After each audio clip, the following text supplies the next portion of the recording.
Hello, boys and girls, and welcome to another episode of Can't Wait Wednesdays here on the KB Radio Network. I am your host, Kevin Reed, and Can't Wait Wednesdays is the show that we preview upcoming releases of the upcoming weekend. How are we doing, everybody? We are about to dive into the month of June of 2023, and we have some very interesting projects that are dropping the first week of June, and to kick off a jam-packed June, because June has I don't even know where to begin, because June is so jam-packed with films and television shows.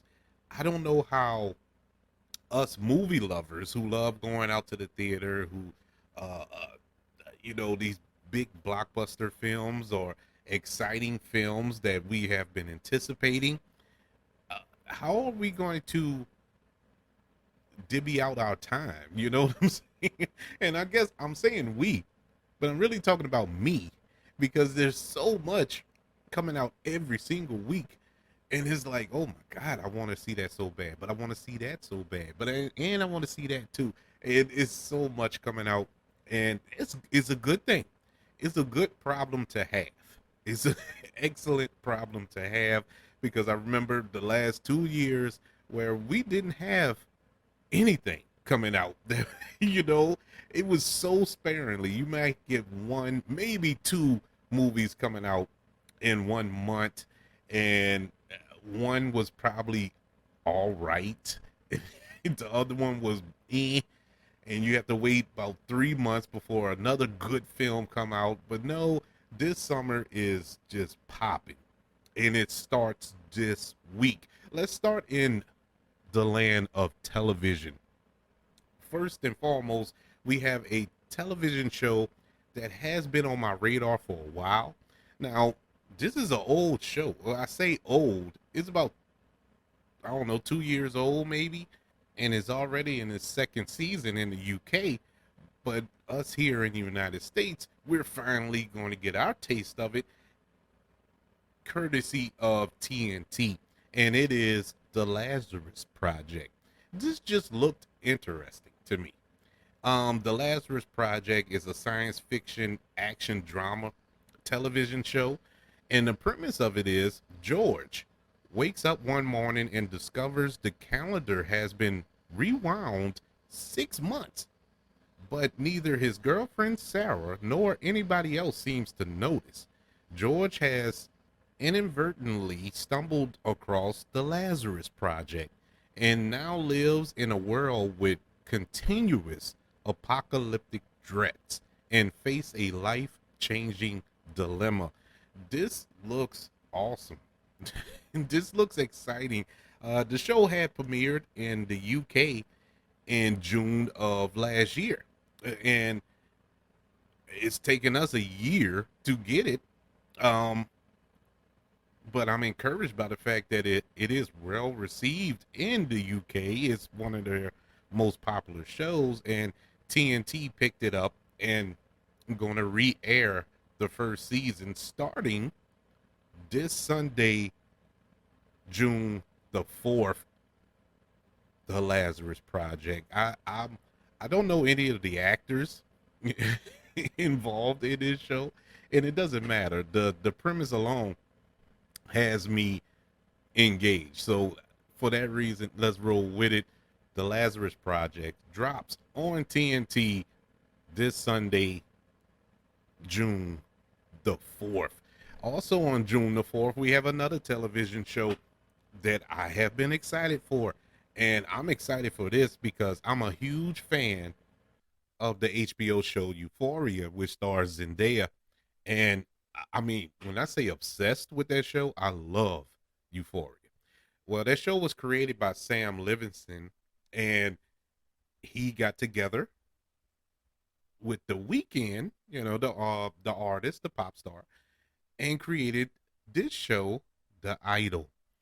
And those two elements alone would get me excited for this show. But knowing the premise of it has me just as excited. It's a very interesting show. And here's the premise of it. The idol focuses on a pop idol who, after having a nervous breakdown that causes her last tour to be canceled, results to reclaim her title as the sexiest pop star in America and begins a complicated relationship with Toros, a self help guru and head of a contemporary cult. The pop idol in this show is played by Lily Rose Depp. And if that name sounds familiar, yes, she is the daughter of Johnny Depp. And the self help guru, leader of this cult, is portrayed by The Weeknd. This looks interesting. It looks like Euphoria on, well, that's a bad analogy. Euphoria on drugs, because Euphoria is about drugs, but it's on heavier drugs, I guess you can say. But this looked like it's amped up and turned up to 11, and I'm all for it. I'm excited for it. Can't wait. It has been getting kind of blowback because of the uh graphic sexual content in this show. I haven't seen any of the episodes yet, but it in this world, you're gonna have that, and they're not gonna hold anything back. So hey, sometimes you're just gonna have to swallow it up. If it ain't for you, it ain't for you. Just don't watch it. But if you do want to check out The Idol, you can check it out on HBO this Sunday, June the 4th. All right, that's it for television. Let's move into the theater, and we have two men. We have two men this week. Uh, the first man is The Boogeyman. Yes, it's a supernatural horror film directed by Rob Savage, and it is written by Scott Beck and Brian Woods, who previously worked on the uh, A Quiet Place film. So that's a real good touch. But the really big selling point here is this is based off of a short story by Stephen King, and that's all I needed to hear. Sign me up. Well, I will give you a little peek behind the curve. I already seen The Boogeyman, but I will give my review. Be on the lookout for that review at the next date. But I have seen it already, so I'm not really gonna go much into The Boogeyman. But here's the premise: high school student Sadie Harper and her little sister Sawyer are still reeling from the recent death of their mother. Devastated by their own pain, their father, Will, a therapist by profession, gives them neither the support nor the affection that they tried to claim from him.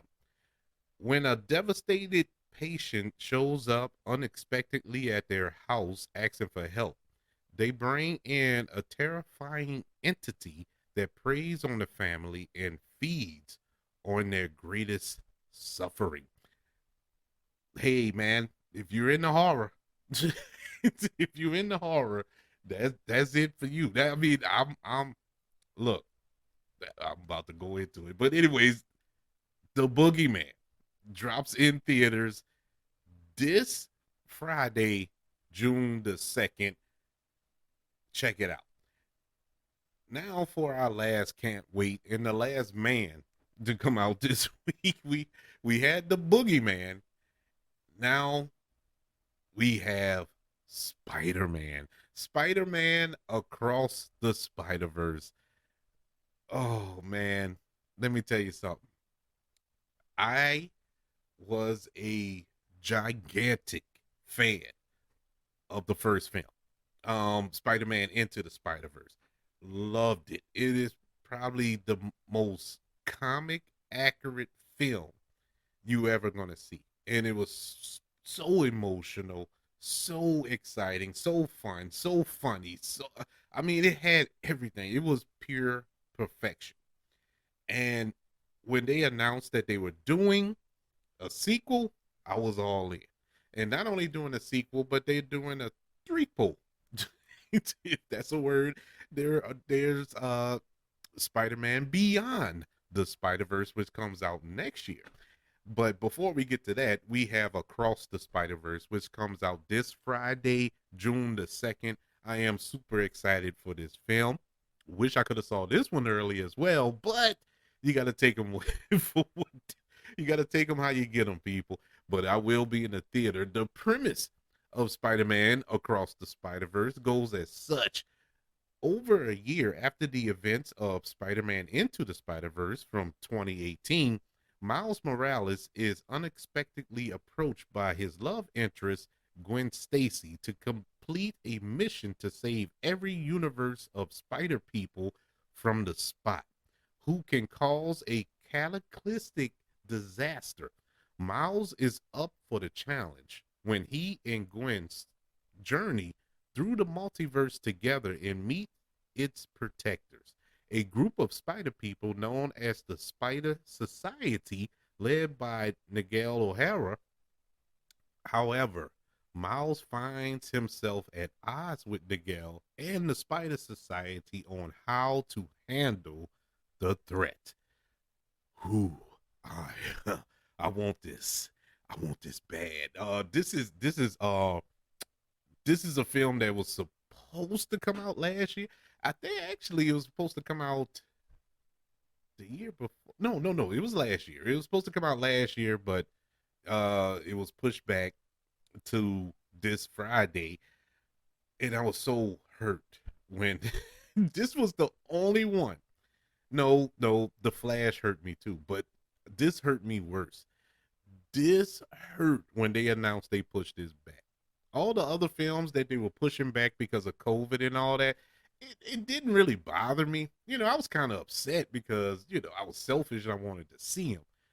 But this was something different. This was like, oh man, I mean, I was legitimately hurt. And that I had to wait about 6 months because I believe it was supposed to come out in October of 2022. I can't remember, but I know it was last year sometime. And in the event, I am so excited for this.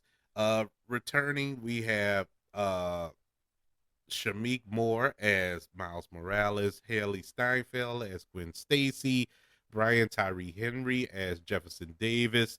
You have Jake Johnson, I'm sorry, as Peter B. Parker, Jason Schwartzman as the Spot, Issa Rae joins the cast as Spider-Woman, Daniel Kaluuya as Spider-Punk, Oscar Isaac as Miguel O'Hara, and many, many, many more. There are so many characters, so many different spider people in this film. If you've seen the trailers, I am excited for this.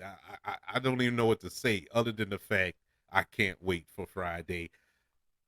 In theaters, we get the sequel to one of the best comic book films ever made, Spider-Man Across the Spider-Verse.